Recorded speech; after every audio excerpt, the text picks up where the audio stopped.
நண்பர்களை நீங்கள் பார்த்து கொண்டு இருப்பது உங்கள் கௌசிகா ரிவ்யூ. சரி வாங்க வீடியோக்குள்ள போய் என்னென்ன நடக்க போகுது அப்படின்னு சொல்லிட்டு பாத்தீங்கன்னா, கரெக்டா நம்ம இனியா இருக்காங்களா, அவங்க இருந்துன்னு ஒரு பக்கம் அசிங்கப்பட்டு அவமானப்பட்டு துக்கப்பட்டு துயரப்பட்டு ரொம்பவே வேதனையில இருக்காங்க. ரொம்பவே என்னடா இது வாழ்க்கை அப்படின்னு சொல்லிட்டு ரொம்பவே சோர்வையில இருக்காங்க. அது மட்டும் இல்லாம இந்த மாதிரி ஒரு தருணத்துல என்ன பண்றது ஏது பண்றதுன்னு தெரியாம குழப்பத்துல குழம்பி போயிட்டு இருக்காங்க.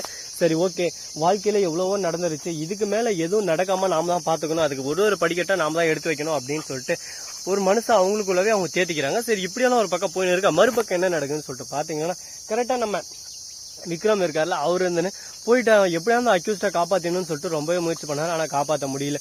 இதுக்கெல்லாம் உடந்தையா இருந்த அந்த ஜெயில் வார்டனை சும்மா விடக்கூடாது, அவனை ஏதோ ஒண்ணு பண்ணும் அப்படின்னு சொல்லிட்டு யாரோ மிகப்பெரிய ஒரு ட்விஸ்ட் வச்சிருக்காங்க. அது மட்டும் இல்லாம உயர் அதிகாரி எவனோ ஒருத்தன் தான் இந்த வேலையை செஞ்சிருக்கான், இதை நம்ம சும்மா விடக்கூடாது அப்படின்னு சொல்லிட்டு அந்த ஜெயில் வார்டன் கிட்டே பேசினிருக்க. ஜெயில் வார்டனுக்கு அப்படியே சும்மா ஒரு பக்கம் இருமல் வருது, தும்மல் வருது, அப்படியே சும்மா ஒரு பக்கம் திணறாரு.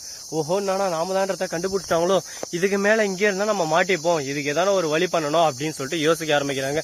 சரி, பொறுமை கடலினும் பெரிது, எதா இருந்தாலும் பொறுத்து யோசிச்சு அதுக்கப்புறம் பண்ணுவோம் அப்படின்னு சொல்லிட்டு ஒரு பக்கம் மௌனத்தோட சைலண்டா இருக்காரு. ஆனா இங்க என்ன நடக்கும்னு சொல்லிட்டு யாராலையும் எதையும் அவ்வளவு சீக்கிரம் கருத்து கணிப்பா சொல்ல முடியாதுங்க. வாழ்க்கை எந்த நேரத்துல எப்படி போட்டி போடணும்னு யாருக்கு தெரியும் சொல்ல பார்க்கலாம். எப்படி வேணாலும் போட்டி போடலாம், எப்படி வேணாலும் மாறலாம். அதுக்கு எல்லாத்துக்கும் நம்ம உடனே தயாரா இருக்கணும். அப்படி இருந்தா மட்டும்தான் முன்னேற முடியும். சரி இப்படியெல்லாம் ஒரு பக்கம் போயின்னு இருக்கு. அதே சமயத்துல மறுபக்கம் என்ன நடக்குதுன்னு சொல்லிட்டு பாத்தீங்கன்னா, கரெக்டா சுபாஷ் இருக்கால, அவரு இருந்து போயிட்டு கால் லிஸ்ட் எல்லாமே செக் பண்றாங்க. இதுல மாயான்ற நம்பர், சார் மாயா மேடம் நம்பர்ல இருந்து வந்து இருக்கு அப்படின்னு சொல்லிட்டு, மாயா அவ ஆல்ரெடி ரொம்பவே கேரக்டர் கேடு கெட்ட வழியே அவ ஏதாவது ஒரு வித்தை காட்டியிருப்பா, அப்படின்னா மாயாவா தான் இது எல்லாத்துக்கும் காரணம், மாயா தான் ட்விஸ்ட் வச்சிருக்கா அப்படின்னு சொல்லிட்டு புரிய வருது. உடனே பாக்கணுமே, மாயாவுக்கு போன் பண்றாங்க. என்ன விக்ரம், என்ன திடீர்னு எனக்கு போன் பண்ணிருக்க, நீ போன் பண்ணுன்னு சொல்லிட்டு நான் எதிர்பார்க்கவே இல்லை அப்படின்னு சொல்லிட்டு சொல்லு இருக்காங்க. நான் உனக்கு போன் பண்ற சுச்சுவேஷன் வரும் நானும் எதிர்பார்க்கல, இது எல்லாத்துக்கும் உடந்தையா இருக்கிறது, என்னத்துக்கு போன் பண்ணிக்கணும் உனக்கே தெரியும், ஆனா நீ எதுவும் காட்டிக்காத மாதிரி பேசுற பாத்தியா, அதுதான் உங்ககிட்ட பிடிச்சிக்கிறது, பண்றதெல்லாம் பண்ணிட்டு பண்ணாத மாதிரியும் நடிக்கிற பாத்தியா, இதுதான் உங்ககிட்ட பிடிச்சிக்கிற கேரக்டர் அப்படின்னு சொல்லிட்டு சொல்றாங்க.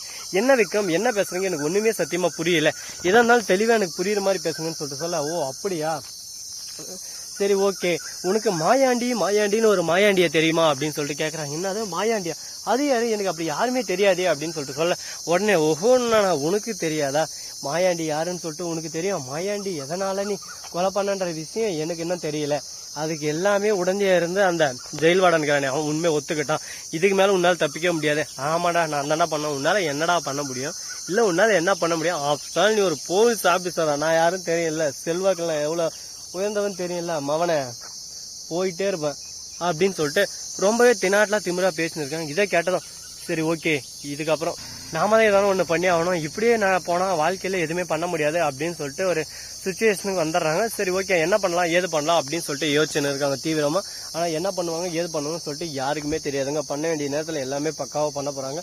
பாப்போம், மெல்ல மெல்ல எல்லாமே மாறும் தீரும். சோ நண்பர்களே, இந்த வீடியோ பிடிச்சிருந்தா லைக் பண்ணுங்க, கமெண்ட் பண்ணுங்க, ஷேர் பண்ணுங்க, டிண்டிங் பெல்ல தட்டி விட்டு போங்க. அப்பதான் நான் போற அடுத்தடுத்த வீடியோ உடனுக்குடன் நோட்டிபிகேஷன்ல வந்து கொண்டே இருக்கும். மிக்க நன்றி, தேங்க்ஸ் ஃபார் வாட்சிங், டாடா, see you.